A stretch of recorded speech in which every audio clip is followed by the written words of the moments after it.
तो एक तरफ बंगाल में प्रदर्शन चल रहे हैं, तो वहीं दूसरी तरफ बीजेपी ने दिल्ली के बांगा भवन में भी विरोध मार्च निकाल दिया है। जरा उसकी तस्वीर भी आपको दिखाएं। ये दिल्ली का बांगा भवन है, जहां पर ममता बनर्जी हाय हाय के पोस्टर्स लेकर ये बीजेपी के नेता कार्यकर्ता सड़कों पर दिखाई दे रहे हैं। अब इस पूरे मामले को लेकर बीजेपी टीएमसी पर हमलावर है, क्या कुछ कह रही है, सुनिए। हम लोग पहुंचने का थोड़ा देर पहले डीजी साहब वहां पहुंचा था, लेकिन ना जाने क्यों कोई फोर्स नहीं था। पुलिस के सामने एक सांसद को, एक अनुसूचित जाति की सांसद को पीटा गया, मारा गया उसका सामने। It's attempt to murder. सारे वीडियो है, वीडियो फुटेज आप लोगों के पास है। कौन प्रोवोकेट कर रहे हैं, कौन मारने के लिए बोल रहे हैं, आपका टीवी चला रहा है, आप लोग दिखा रहे हैं। शंकर घोष को पीछे से पीट रहे हैं, इतना कार्यकर्ता है।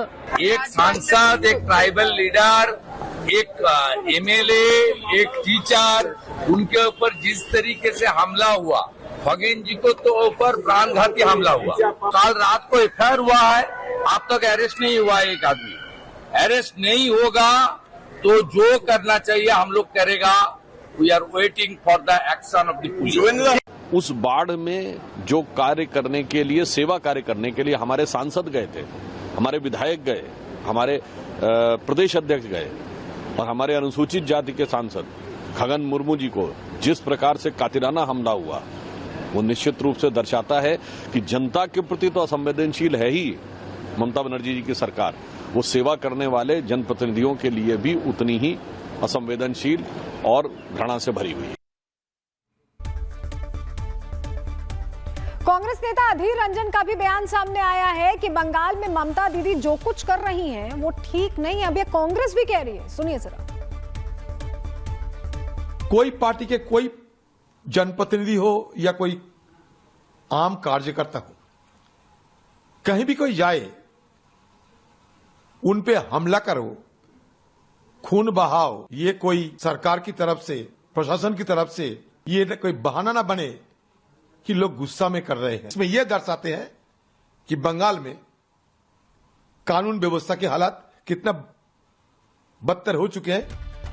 तो देखिए, अब दीदी को निंदा का सामना करना पड़ रहा है, और उनसे निंदा का सामना करना पड़ रहा है जो उनके साथी हैं, इंडी गठबंधन के चेहरे हैं। इस बीच प्रधानमंत्री नरेंद्र मोदी ने भी इस पूरी घटना की निंदा की। उन्होंने ट्वीट कर लिखा है कि जिस तरह के हमले हुए हैं वो बिल्कुल भी बर्दाश्त के बाहर हैं, और ये कहीं ना कहीं जो अराजकता बंगाल में है उसको सामने ला रहा है। ये ट्वीट उन्होंने किया है प्रधानमंत्री ने। इस बीच आपको बताएं कि बागेश्वर धाम के बाबा धीरेन्द्र कृष्ण शास्त्री ने भी ममता सरकार पर हमला बोलते हुए कहा है कि हम अब बंगाल तभी जाएंगे जब दीदी नहीं, वहां पर दादा आएंगे। सुनिए जरा। अभी हमको पश्चिम बंगाल जाना था, दीदी ने हमको मना कर दिया। समझ गए हम किसकी बात कर रहे हैं? नाम नहीं लेना चाहिए। लो, परमिशन ही कैंसिल हो गई। दूसरी जगह परमिशन नहीं मिल रही, जहां थी वहां पानी भर गया। तो किसी ने कहा आप क्या कहोगे? हम कहा क्या कहना है, थैंक यू बोल देना। पर इसका मतलब ये थोड़ी हम अपना कार्य छोड़ दें। दीदी जब तक है तब तक नहीं जाएंगे, दादा आएगा तो जाएंगे। तो भगवान करे दीदी बनी रहे, हमें उनसे भी कोई बुराई नहीं है, लेकिन बुद्धि ठीक रखें, धर्म के खिलाफ ना रहें। देखिए, भारत में ऐसे नेताओं की भरमार है जो सोते जागते सेक्युलरिज्म की माला जपते हैं, लेकिन मुस्लिम वोट बैंक देखते ही ये नेता उस माला को तोड़ देते हैं। और इसका सबसे बड़ा उदाहरण हमें बंगाल में देखने को मिलता है, जहां हिंदुओं की आबादी लगातार घट रही है। ग्राफिक्स के जरिए चलिए पूरे आंकड़े आपको डिटेल में बता देते हैं। मुर्शिदाबाद की सबसे पहले बात कर लेते हैं। 1951 में यहाँ मुसलमान 55% थे, हिंदू 45% थे। 2011 आते आते मुसलमान 66% हो गए, हिंदू घटकर 33% हो गए। बढ़ोतरी और कैसे यहाँ पर कमी आ रही है आप देखिए। मालदा की तस्वीर भी आपके सामने साफ कर रहे हैं। 1951 में मुस्लिम आबादी यहाँ 37% थी और हिंदू 62% हुआ करते थे। 2011 में मुसलमान 51.27% हो गए और हिंदू 48% रह गए। मतलब तस्वीर लगभग पलट गई। इसका क्रेडिट बॉर्डर पार से घुसपैठ और नेचुरल ग्रोथ दोनों को जाता है। उत्तर दिनाजपुर की भी बात कर लें, जहां 1951 में मुसलमान थे 39% और हिंदू 60%। 2011 में मुस्लिम आबादी यहां पर पहुंच गई 49.92%, यानी लगभग 50%, और हिंदू भी लगभग 49% के साथ साथ बराबरी पर है, यानी मामला नेक टू नेक है। उत्तर 24 परगना की अब बात कर लेते हैं, जहां 1951 में मुस्लिम आबादी थी 19% और हिंदू 80% हुआ करती थी, लेकिन 2011 तक मुसलमान 25.82% हो गए और हिंदू 73.46% रह गए। दक्षिण 24 परगना की भी बात कर लेते हैं, जहां 1951 में मुस्लिम आबादी करीब 20% थी। 2011 आते आते ये बढ़कर 35.57% हो गई, यानी करीब 15% की छलांग। बीरभूम की भी बात कर लेते हैं, 1951 में मुसलमान 22% थे और हिंदू 77, और 2011 में मुस्लिम 37% हो गए, हिंदू 62.29% घटकर रह गए। वहीं ये सारे आंकड़े बताते हैं NFHS 5 के अनुसार मुस्लिम फर्टिलिटी रेट है 2.3, जबकि हिंदू का सिर्फ 1.6 है, और यही वजह है कि आंकड़े ऐसे दिखते हैं। अब जरा सोचिए कि 1951 से अब तक 15% का उछाल किसी बॉर्डर से ना लगे जिले में हो रहा है। अगर ये घुसपैठ नहीं है तो फिर क्या है? और अभी तो हम 2025 में, इसके आंकड़े आए नहीं है, 2011 के आंकड़ों से हम बता रहे हैं। इन सभी जिलों में ना कोई जबरदस्त इंडस्ट्रियल ग्रोथ हुई है, ना कोई ऐसा डेवलपमेंट हुआ है जिससे कि एक कम्युनिटी की जनसंख्या स्पीड से बढ़े और दूसरी की जिम्मेदारी लगातार घटती जाए। कोई ये नहीं कह रहा कि ये कोई बहुत बड़ी साजिश है, लेकिन बात इतनी सी है कि ये नॉर्मल नहीं है, और इतनी तेजी से बदली डेमोग्राफी, वो भी भारत की पूर्वी सीमा जैसे संवेदनशील एरिया में, लंबे समय तक टिकाऊ नहीं हो सकती, और इसको लेकर भी अब बड़े एक्शन की जरूरत है।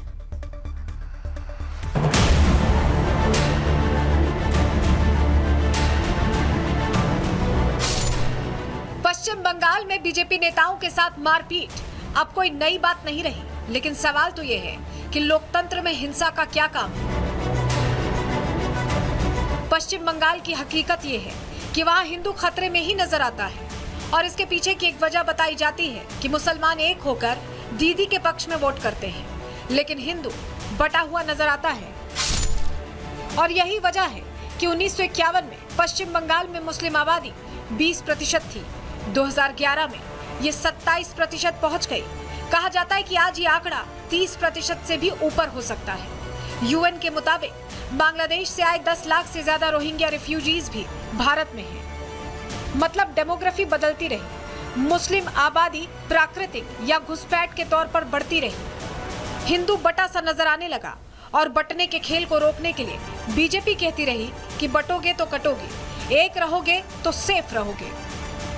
राष्ट्र से बढ़कर के कुछ नहीं हो सकता, कुछ नहीं हो सकता, और राष्ट्र तब सशक्त होगा जब हम एक रहेंगे, नेक रहेंगे, तभी नेक रहेंगे।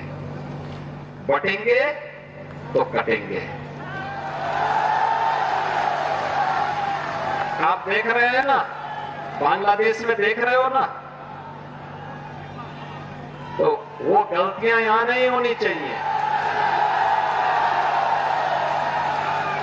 बटेंगे तो कटेंगे, एक रहेंगे तो नेक रहेंगे। ऐतिहासिक रूप से देखें तो बंगाली भाषा में, जिसे तब पूर्वी बंगाल कहा जाता था और जो आज बांग्लादेश के नाम से जाना जाता है, जनसंख्या का एक बड़ा हिस्सा हिंदुओं का था। ठीक सुना आपने, ये बड़ा हिस्सा हिंदुओं का था। पिछली शताब्दी की शुरुआत में हिंदू इस क्षेत्र की आबादी का लगभग 1/3 हिस्सा यानी 33% के करीब हुआ करते थे। हालांकि तब से लेकर अब तक इस क्षेत्र में कई डेमोग्राफिक बदलाव आए हैं।